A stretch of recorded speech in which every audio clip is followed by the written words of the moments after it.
that opening 4 minutes after Stoke called the timeout, kind of angry at the defense. What do you feel like changed for you guys to get back into the game and then eventually win? I just think that it was just kind of needed to get a little regroup for a second. Obviously, we kind of knew we were doing wrong, but I think it was a good timeout at a great time just to kind of reel it back in before things got ugly. And I think that we did pretty well adjusting. It just brought better energy at the timeout.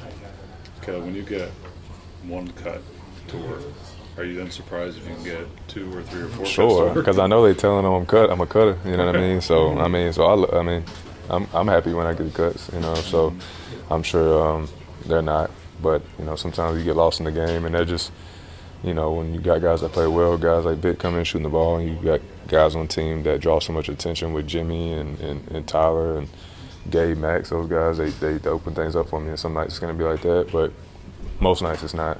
So. Spo said that you guys have been working a lot on that, you specifically on those cutting off of everybody else. What are some of the nuances that go into that? He says you're working a lot on it. What does that exactly look like? Just timing. I think a lot of it's timing. A lot of times I've been just trying to see when guys turn their head, whenever certain times when guys are drawing the defenses in, and especially particularly whenever it's Jimmy or Bam, they just draw so much attention, and guys have to turn their heads, and guys have to, be in the gaps because, if they're not, then it's a good spray and it's a good open shot for me too, and I can knock that down. And just kind of sometimes pick your poison, and sometimes they live with the cuts. Caleb, you're having a great year as it was, but when you go to this roll off the bench, mentally, what did it had to flip when they told you this role was going to come? I just kind of snapped back into last year. That's just what I've done pretty much my whole entire career. So it was pretty natural for me to go back to that position, and I'm just trying to do whatever I got to do to impact the winning and impact the team in a positive way. So whether it's me coming off the bench and somebody else fits better in that start lineup, and some of it's just personnel, some of it's matchups with different teams. I don't really take any of that stuff too personal. I know what I'm capable of, and I feel like they know what I'm capable of, and I just want to come in and do my job. Is there a tone of the game you can read from coming off the bench of what your team needs? Because obviously you guys need to kind of change things up the way you started.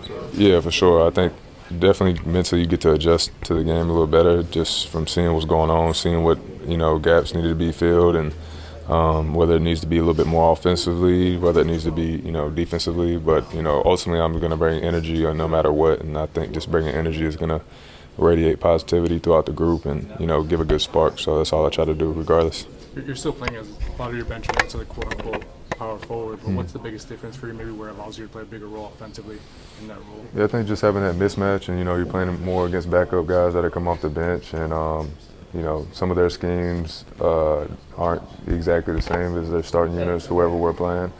And especially when you got in the second unit, you got guys like Tyler and them that come back that are so aggressive in that second unit that they just draw so much attention, and especially like today, they're getting off and making plays for other guys. It's hard to.